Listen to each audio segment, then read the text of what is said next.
दोस्तों, उत्तर प्रदेश का एक युवक सऊदी अरब के रियाद शहर में प्रॉपर्टी डीलर की सहायक के रूप में काम करता था। युवक की शादी साल 2025 7 अप्रैल को हुई थी। शादी के बाद वो दोबारा अपने ड्यूटी पर सऊदी अरब चला गया। अब इसी बीच 26 अक्टूबर को युवक अपनी पत्नी से वीडियो कॉल पर बातचीत कर रहा था, लेकिन बातचीत करने के दौरान उसकी पत्नी से कहासुनी हो गई। कहासुनी होने के बाद अब जो युवक था लाइव वीडियो कॉल पर ही अपनी पत्नी के सामने अपने आप को वो फंदे से लटका लिया।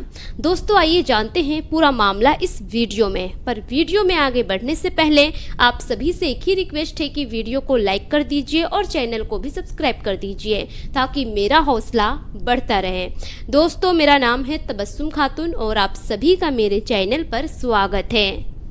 दरअसल मामला उत्तर प्रदेश के मुजफ्फरनगर के पीपल वाला मोहल्ला भोपाखेड़ा थाना क्षेत्र का है। युवक का नाम होता है आस मोहम्मद उर्फ मुन्ना। उसकी उम्र लगभग 24 साल की होती है। आस मोहम्मद सऊदी अरब के रियाद शहर में प्रॉपर्टी डीलर की सहायक के रूप में काम किया करता था। सब कुछ उसकी लाइफ में अच्छा चल रहा था। अब इसी साल 2025 7 अप्रैल को उसकी शादी होती है सानिया नाम की एक युवती से, जिसकी उम्र महज 21 साल की होती है और वो आस मोहम्मद की मौसी की बेटी होती है। शादी बड़े ही धूमधाम से होती है, हर चीज अच्छा चल रहा होता है। अब शादी के कुछ महीने के बाद जो आस मोहम्मद होता है फिर से अपनी ड्यूटी पर सऊदी अरब के रियाद चला जाता है। वहां जाने के बाद अब जैसे ड्यूटी किया करता था वैसे वो ड्यूटी करने लगता है। धीरे धीरे ऐसे ही समय गुजरता चला जाता है। अब इसी बीच 26 अक्टूबर 2025 रविवार के दिन जो आस मोहम्मद होता है वो अपनी पत्नी के साथ वीडियो कॉल पर बातचीत कर रहा था। अब बातचीत करने के दौरान किसी बात को लेकर दोनों में कहासुनी हो जाती है और मामला कुछ ज्यादा ही गड़बड़ा जाता है।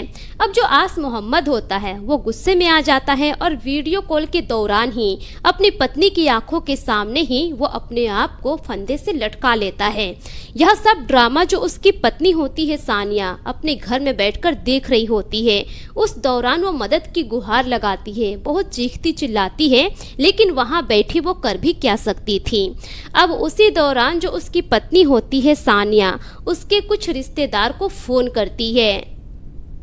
आस मोहम्मद के भाई नजर मोहम्मद और चाचा इकराम अंसारी वो लोग भी सऊदी अरब के रियाद में ही काम कर रहे थे। अब जो आस मोहम्मद की पत्नी होती है सानिया उन लोगों को इस घटना की जानकारी देती है। जानकारी मिलते ही वो दोनों वहां से आस मोहम्मद के कमरे में पहुंचते हैं, लेकिन उनके वहां पहुंचने से पहले ही आस मोहम्मद दम तोड़ चुका था। अब उसकी वो हालत देखने के बाद उनके रिश्तेदार के भी पैरों तले जमीन खिसक जाती है। अब किसी तरह यह सूचना वहां के प्रशासन को दी जाती है। जब आस मोहम्मद के परिवार वालों को उत्तर प्रदेश में यह खबर मिलता है कि उसके बेटे की मौत हो गई है, अब उन लोगों का रो रो कर बुरा हाल हो जाता है। जिस लड़के की शादी इसी साल कुछ महीने पहले हुई थी, आखिर अचानक से वो ऐसा कैसे कर सकता है। परिवार वालों का रो रो कर बुरा हाल हो जाता है। अब परिवार वाले चाहते हैं कि आस मोहम्मद की डेड बॉडी किसी तरह उसके घर तक पहुंच जाए, लेकिन डेड बॉडी विदेश से भारत लाना उतना भी आसान नहीं है क्योंकि बहुत सारे पैसे खर्च होते हैं। जब सऊदी अरब के प्रशासन से इसके बारे में पूछा गया तो उन लोगों ने 4 लाख का खर्चा बताया है। परिवार वालों के पास तो 4 लाख नहीं है, किसी तरह से वो लोग 4 लाख जुटाने का इंतजाम कर रहे हैं। वहीं मुजफ्फरनगर के सपा सांसद हरेंद्र मलिक ने कहा है कि परिवार वालों को हर संभव सहायता दी जाएगी। किसी भी तरह की प्रॉब्लम होती है हम उनका भरपूर साथ देंगे। सभी मिलकर कोशिश कर रहे हैं कि किसी तरह आस मोहम्मद की डेड बॉडी उसके घर तक पहुंच जाए।